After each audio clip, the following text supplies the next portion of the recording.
Now, if you're watching this on video, you'll notice that I'm not on the screen. And that's because I'm recording a really quick introduction to this very special episode. Now, I've done two things that are different from normal. The first thing is this has been a very spontaneous episode. There's no plan, there's no outline that I normally do, there's no preparation. And the second thing is that I've invited a special guest, Sarah Capewell, and Sarah's been on the podcast before. As you know, every now and again, I do invite guests on. But this is different because we decided to answer some select questions that have been asked by our community. And we didn't prepare our answers, we just selected them, we hit record and we went for it. So get ready for some silliness, some laughs, and a lot of value. Enjoy. Welcome to the Upgrade Your Education Business podcast. I'm your host, Sumantha, and I'm so pleased you're here. As an education business owner myself and a former teacher, I understand the nuances that only apply to us. So in this podcast, I share fluff-free, tailored and actionable ideas that you can mould to suit your needs. If you'd like to take this conversation further, please do reach out. I would love to meet you. And finally, it would mean the world to me if you could leave a review. That way, you'll be helping me help more people. Thank you for tuning in. Enjoy. This is a slightly different episode because joining me is Sarah Capewell, which you will know if you're watching on video. And this is a bit of a spontaneous one. I came to visit Sarah in Stafford and we've grabbed my laptop. We don't have our podcasting mic, so we're using the laptop's one just in case there's a noticeable difference in the quality of the recording. So what we've decided to do today is, as you may or may not know, we both co-host a community on Facebook called Upgrade Your Education Business. And people ask really great questions when they're joining the group. So we've selected a few that we thought were really interesting. And we've gone for ones that we don't have specific resources for. So, for example, we've kind of steered clear of a lot of the group class-based questions because I have a webinar, I have a course for that. We have podcast episodes, that relate to a lot of the questions. So, Sarah, you ready to dive in? I am totally ready. You were born ready. Yeah, you stole my line. Okay.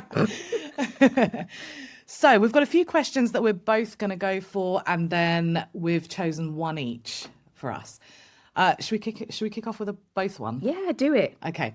So this question was asked by Karen, and she said, my tutoring business is successful and I'm usually fully booked, but I don't want to add any extra tutoring sessions in the evenings and at weekends. So I'm stuck knowing how best to increase my income. Do you want me to take this first? Please. Okay. Yeah. I think that's a really good question. And that's something that, it's not even a question, it's a statement.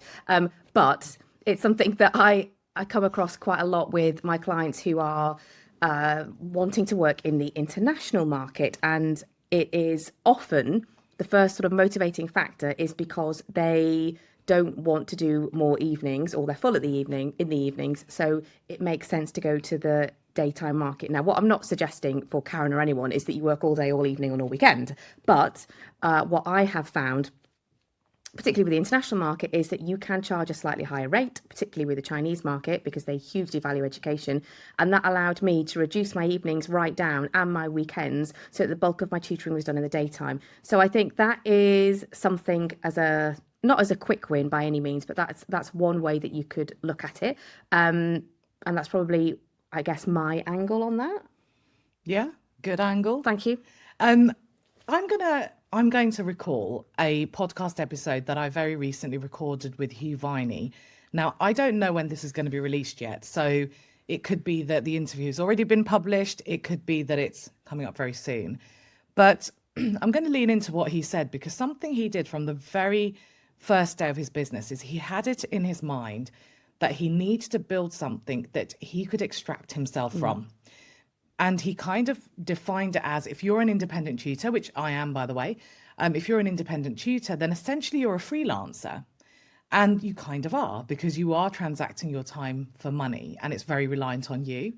And so if you haven't listened to that episode, or if I haven't published it yet, something that he really thought about doing was, he was driven by that question, how can I extract myself from the business? And he did go down the route of hiring tutors, and he then really broke it down, where he talked about how he recruited people who took care of the tutors, who took care of parents and so on.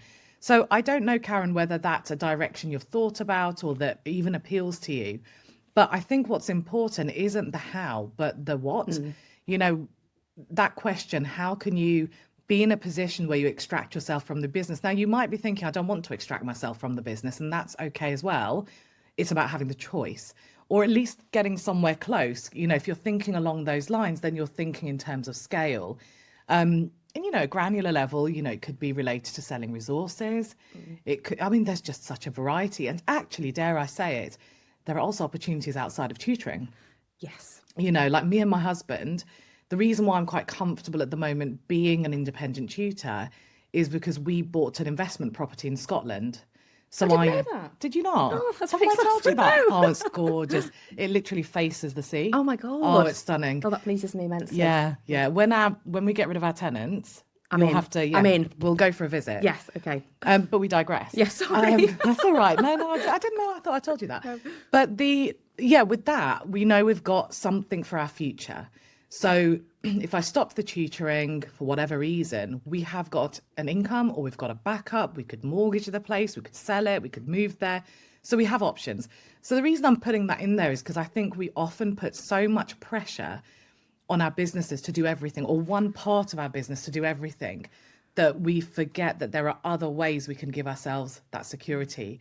So I know it's not a clean answer, but I don't think a clean answer would be really suitable. I think it's all about evaluating your options, where you are in your life, what appeals to you, what sits right with you, all of that. Would you add anything? I think what you said was really interesting about extracting yourself from the business. And I never thought like that. It was my husband who helped me to think like that. And this is where, you know, thinking on a, not just scaling, but on a longer term basis. So when I first started,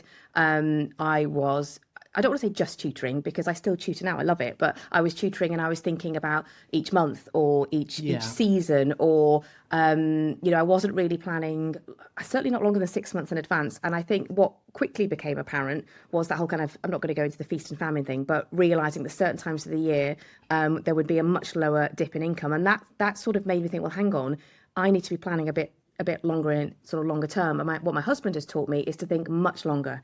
Yes, you can change, you can do different things, but I've now got, you know, separate income streams similar to what you're talking about, which will keep me going and allow me to have options further down the line. Because I think as teachers and tutors, we're often kind of we think in terms of weeks and months and terms. Well, the academic year, exactly, yeah. and it's about thinking much bigger than that. Even if that seems a little bit daunting to begin with, Yeah. I think it really helps to give a sense of not just purpose, but I guess direction. I agree. And actually, something that I thought of while you were speaking was that I think as teachers, we often also feel disloyal Yes. to education. Yeah. So it's almost like, no, but I'm a purist, or I'm an educator and I'm a qualified teacher. I've put so many years and so much work into this. Well, if you do seek other areas, if you expand, if you diversify, if you look outside of your business, you're no less an educator. No. You care, you know, it's not that you're caring less about your students or about the impact you're making, but you're just shifting priorities to suit you and Yeah. to look after yourself. Because the reality is, if it no longer becomes viable, then you can't do it anymore. Yeah. So I suppose it's just thinking as broadly as possible. And, you know, Karen, congratulations, because it's a great problem to have. absolutely. It's a really exciting point in your life and in your business, really. I think have you got anything to add? I don't think so, no. All right, shall I pick one for you? Okay. Okay. Lizzie asked, I like this, how to find more reputable international agents.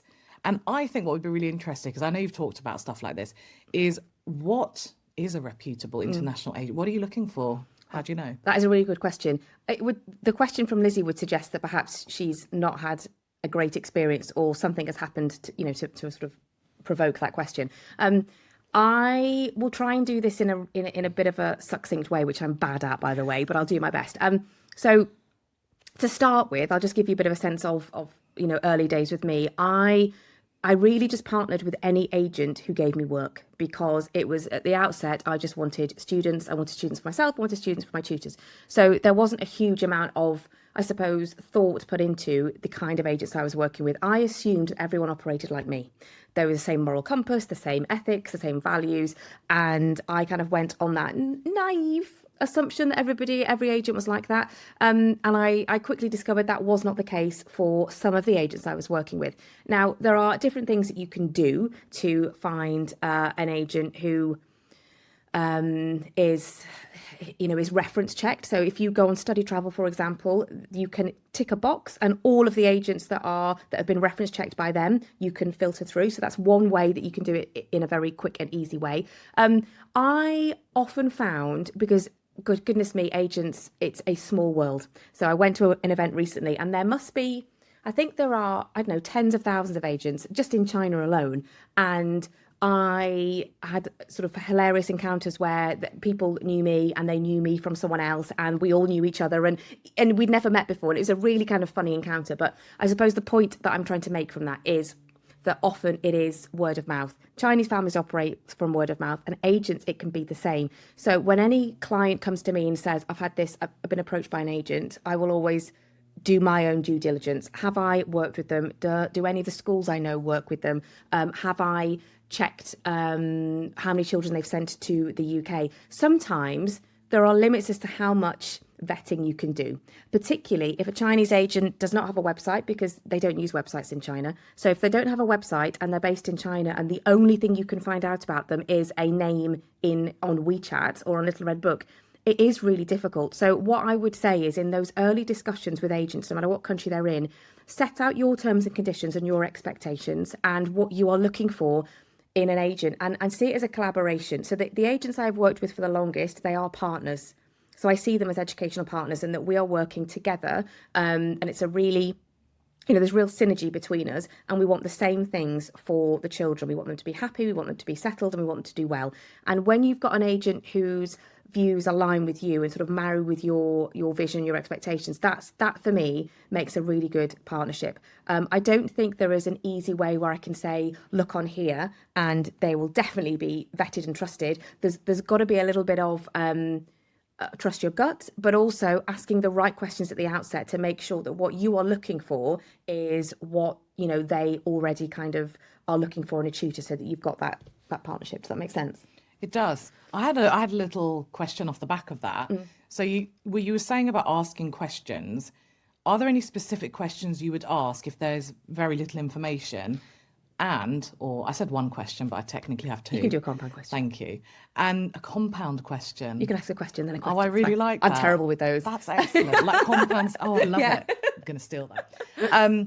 So my second one was, are there any particular no-nos, so red flags? Yeah. Say you're having a chat with someone and they just say something and you're really inexperienced. Is there something where you're like, if someone says something like this, it's a red flag? Yeah, I can't remember the first part of the question. That's the problem with compound questions, right? Okay, but I can remember the second part. Yeah, I think for me, there definitely have been red flags. If an agent says that the child is going for this school and it's super competitive, and from having done an assessment with a child or having worked with a child initially, that, or you've looked at a report and it's not feasible, and you say to them that is not going to happen, if they kind of refuse to listen, if they don't accept or are not willing to accept other options, because with Chinese families in particular, often hugely aspirational, and there can sometimes be friction between what the child can do and is capable of and where's the right place for them and what they're hoping for.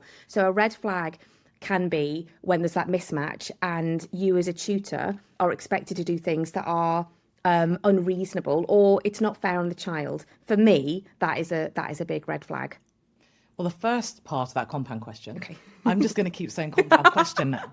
The first part was, you mentioned about make sure you're asking the right questions. What kind of questions should people be asking? So I would be, to start with, when you're having a general conversation with an agent, they'll probably come to you first of all because they have a child or a student they want you to work with. But if it's just an initial, you've reached out to them or they found you on LinkedIn and you're having a general conversation, I would want to know how long they've been operating for, how many students they typically send to the UK, which schools they tend to work with, if they work with tutors, how do they currently work with tutors, what contracts they have in place, what their terms and conditions are, how their payments are made, really the kinds of questions, so that I know I'm going to get paid and when, that I understand what their expectations are as an agency.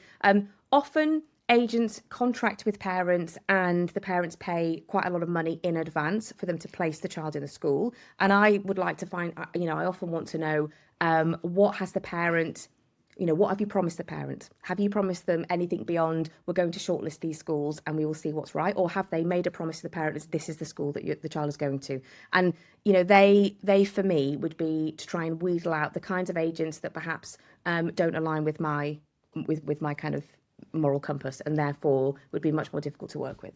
Yeah, that makes sense, because you were saying that the big thing is that you see it as a partnership. Absolutely. So if you haven't got that alignment, it doesn't work. It doesn't work. So I suppose there's no kind of this is a red flag. It's a red flag if it's a red flag for you, right? If it doesn't align. Yeah, but also I think it's the same when you have a conversation with a parent, and if they're if there's a mismatch, if for whatever reason, you would feel that, wouldn't you? And you probably say that's probably not the right client for me. And it's exactly the same with an agent. The only difference with an agent is that you may never meet the parents. You may never speak with the parents. Your only point of contact is the agent. So you have to be assured that they are going to be people that you can, not only get along with, but whose views and vision for the children you support.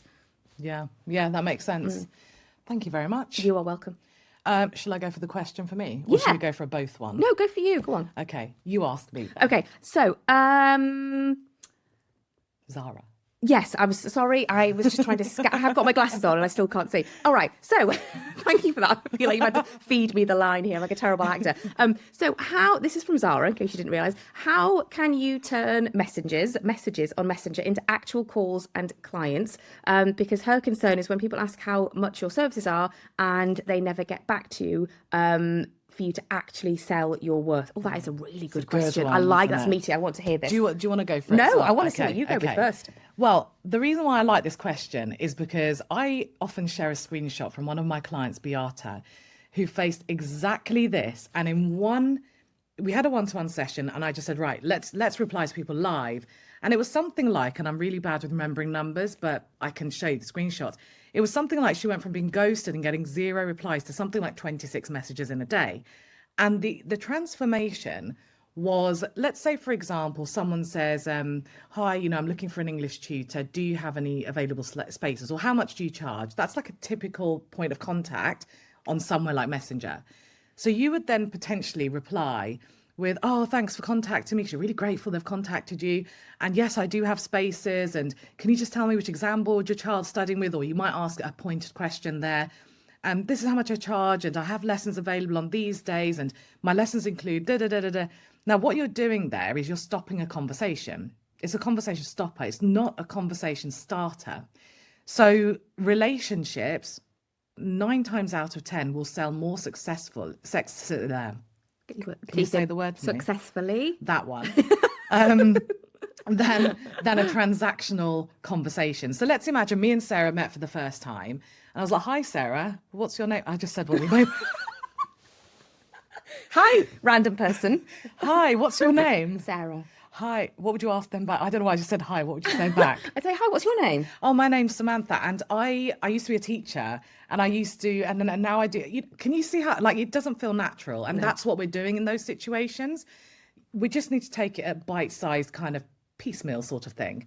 So in that situation, parent has asked that question. You might reply with, oh, thanks for getting in touch. I would love to work with you. But before we talk about logistics and stuff, could you just tell me, and then just ask them one targeted question that shows your expertise. So there was 2 parts to this question. How do I turn these messages into actual calls or clients? And then how do you really put across your value? That one question does both. Because you haven't answered them yet, so they still need you. They still want to talk to you. You've asked a question that shows you're interested, so they're willing to enter a dialogue with you. And you've asked the type of question that shows your expertise. So immediately they're like, oh, this person's good. This person's good. So think about those questions. And, this kind of translates to discovery calls. And I have to mention the mastermind here because I can't do this in a podcast episode. I have a 3-day sales sprint. I do it every quarter. And it's always recorded, it's always available. And it's designed for you to take action now. It's not about learning as such, it's take action now, quick action that gets results. And one of the things is about translating that to discovery calls. It's all about questions. Me and Sarah, if we had just met for the first time, we would continue that conversation for as long as questions are being asked. The minute those questions stop being asked, the conversation stops. So we want to ask questions that are well thought out. Doesn't mean you need a script, but something that worked for one of my clients is we just put together a bank of questions on a Word document, and she had that open whenever she was replying or whenever she was on a call, and she just picked things that felt right, and then eventually she got really comfortable with it. Have I answered the question, do you think? Definitely. And anything else that you would add? No, I think it's a completely different way in which I would do it with agents. Yeah. But for parents, absolutely 100% agree with all of that. Yeah. Yeah, so the bottom line, if I had to say that in one sentence, is build a relationship. Yeah, definitely. That's it, really, Absolutely. isn't it? Yeah. Okay, let's go to another one of the both questions.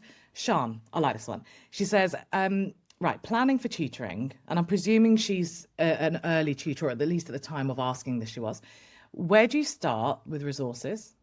And is it resources or resources? Resources? I think isn't resources American? Oh, is it? I don't know. I'm looking at my daughter as if she's on the other side of the table. A-level English. Yeah, we'll figure that out Resources, later. Yeah, let's go with resources. Okay. Yeah. So where do you start with resources and structure? Okay. Why don't you I will start. So it was, for me, I operated within quite a small niche so that I knew that I had all kind of the resources ready to go. So I basically was offering lessons for 13 plus English, which is super specific. So I made sure that I had all of the resources ready to go, which in my case was exam papers, text, fiction and non-fiction books, and I also created my own question banks. So I wasn't teaching to a huge age range, and that made things a lot easier. And I kind of mimicked the same structure that I used in the classroom. Obviously, it's completely different when it's one student as opposed to 20 or 25. But I certainly made sure, and again, I was talking pretty much to a Chinese audience, which liked lots of structure, lots of resources, and lots of homework. So I just made sure that I had lots and lots of past papers and book lists and texts ready to go, because I was preempting the questions they were going to ask me and the volume of homework they wanted. But I think it can be quite overwhelming to start with, and that's why having a niche or a specific focus makes things much, much easier than trying to get 11 plus, 7 plus, GCSE, etc. Does that answer that a little bit? Yeah. Well, I had a bit of a different experience. Oh, okay. So because I'm secondary trained, I just went with what I knew. So I was teaching Key Stage 3 and Key Stage 4. And my first instinct after leaving the classroom was, I need a scheme of work. How am I going to assess? But I'm only seeing them once a week. How do I, all of that was going through my mind. Decided that if I try and do all of that before I start teaching, I'll never start teaching. Yeah. So I just started teaching and thought I can build this as I go along. Realized very early on that my style, my ideal style of teaching and how I connect with my tutees is actually to be really fluid. And a scheme of work, if I had planned that lesson and, just every single activity just wouldn't have worked. So I don't plan. I don't do any planning. I don't have a scheme of work. What I have is a resource bank. I was going to say resource. I may have become really conscious of the stuck in your head now. Yeah. Resource. So I have this big resource bank. When I say big, my clients will know, I'm not exaggerating. I have thousands and thousands, and they're really meticulously organized into folders, subfolders. I have shortcuts. And so what that means is, let's say I'm in a lesson, I have a rough idea in my brain of what would probably be useful. But I often, especially my older students, might say, have you got an assessment coming up? What are you doing at school? We have a little chat. And they're like, oh, actually, I do have an assessment, or I didn't do very well in my last one, or we're doing this at school. Oh, how are you finding it? And that's it. I'll either freestyle, I'll pull up a resource. I might use a blend of them. I might use one, like a PowerPoint or something. And I just found that fluidity is actually what really helps my students. It aligns with how I like to teach. Now, I also teach for 11 plus, and there is an expectation of past papers and all of this. However, I work with the UK market.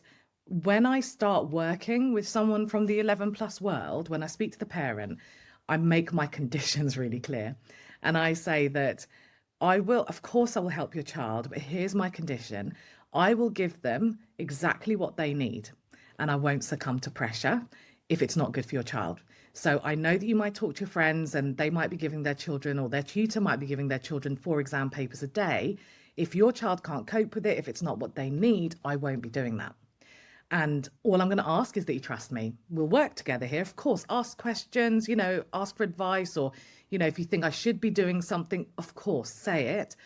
But this is ultimately like how I work. And I've been working like that now for, when was my first 11 plus class? 7 years, I would say, maybe a bit longer, but let's say 7 years. I'm yet to meet a parent who has had a problem with that, or who has, resisted or anything. So I'm still fluid, but I have more of a structure in my mind with that, because, you're working towards quite a tight deadline, the structure of the exam paper and all the rest of it. But, it's similar to GCSEs. I also know the structure of that exam paper, but I'm focusing on them mastering those skills. So I think the bottom line is think about it. If you're new, explore. You have to explore, because if you have come from the classroom, the way you taught there might actually be different to what your natural kind of instinctive style is. So I think explore, figure out your style, just have a really good bank. And then you'll figure it out as you go along. I think we put so much pressure on ourselves to have everything sorted from day one.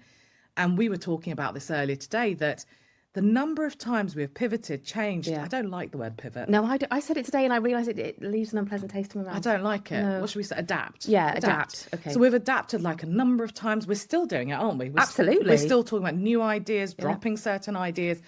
And it's okay. Yeah. But I think I didn't know that at the beginning. No, I didn't. And I think I was scared of making a mistake. I was scared of doing the wrong thing. Yeah.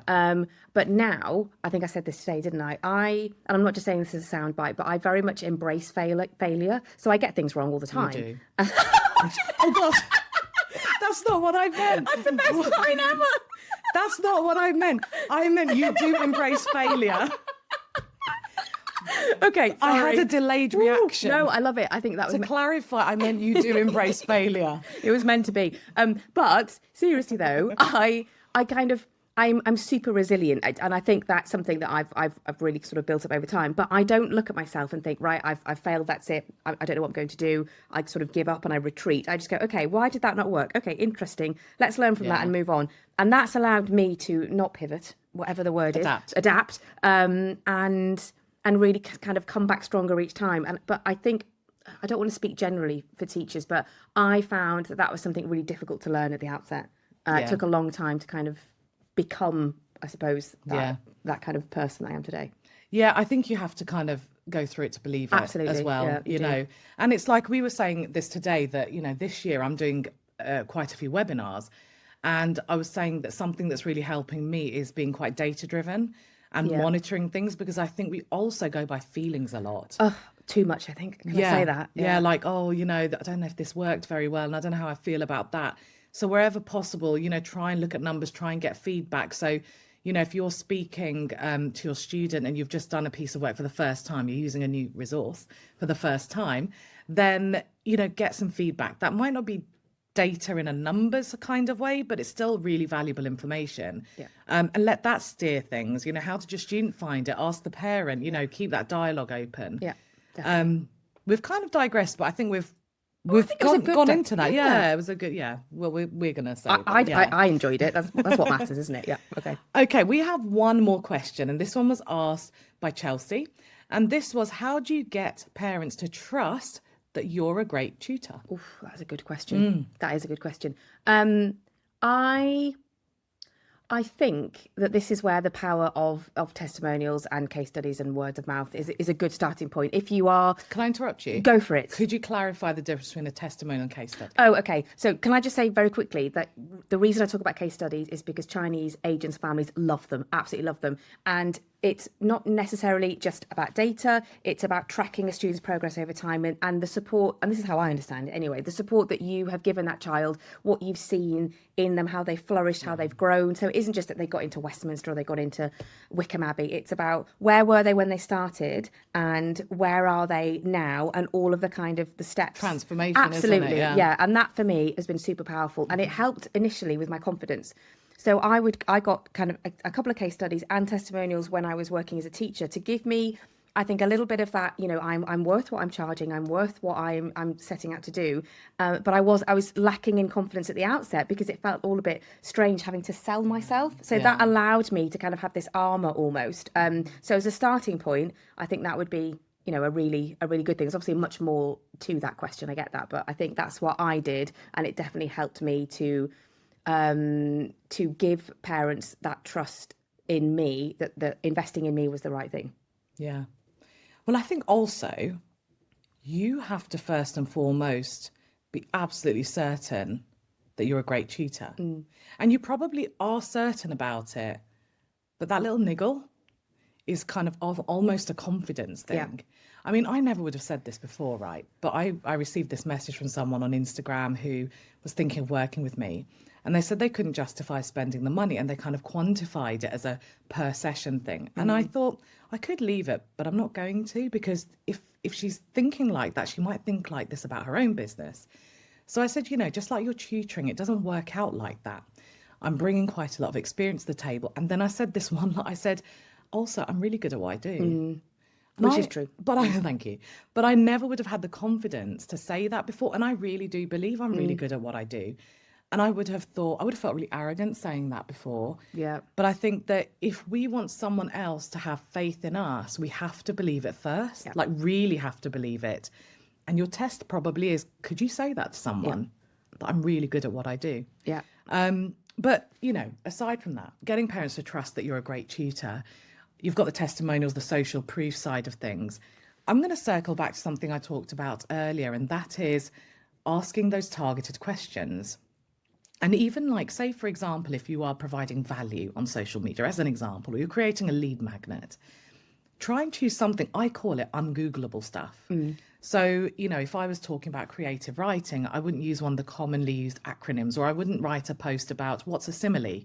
Everyone knows what a simile is, or everyone talks about it. I would choose something that they're like, oh yeah, something that really shows that, do you know what, I know about this because I'm an educator. And so it's about kind of dropping those little touch points. So rather than saying, right, I'm going to have this flashy advert, or I'm going to say this script in a discovery call, it's creating small little breadcrumbs, those little touch points that builds that bigger picture. Because I don't know what the statistic is, but it doesn't really matter.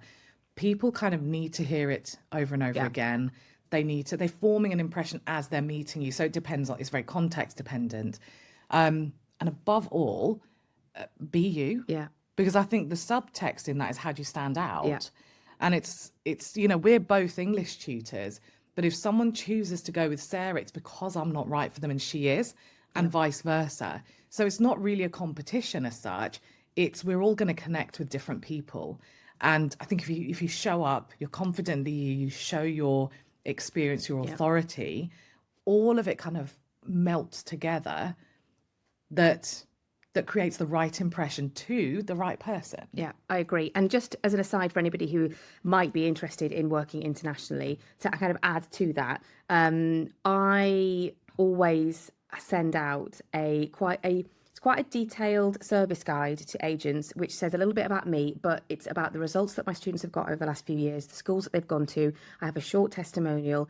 I have my prices on there as well. And I have it all translated into Mandarin. Straight away, they know, okay, she must work with other agents because she knows her stuff, and she's bothered to translate it into Chinese. And these are the transformations that she has shown. Therefore, she must be an expert. And I found that sped things up. Yeah. In the same way. Yeah. Well, the lesson from that is that although it was about you, it actually wasn't about you. No, exactly. So make it, tell people what matters to them. Yeah. Not what matters to you. So you might be really proud of all these different qualifications, but if your parent hasn't heard of them, or if it doesn't really matter to them, tell them about what actually matters to them. So I know with my parents, they really like I'm a qualified teacher. Does that guarantee I'm an excellent tutor? Absolutely not. But they like it. Yeah. So I know that's a touch point for that trust. Yeah. So you've got to know your clients really well. And although we've thrown a lot at it, it actually is really seamless, and it all just goes together. It's like the different dimensions of it, really. It's not one silver bullet, really. No, it's not.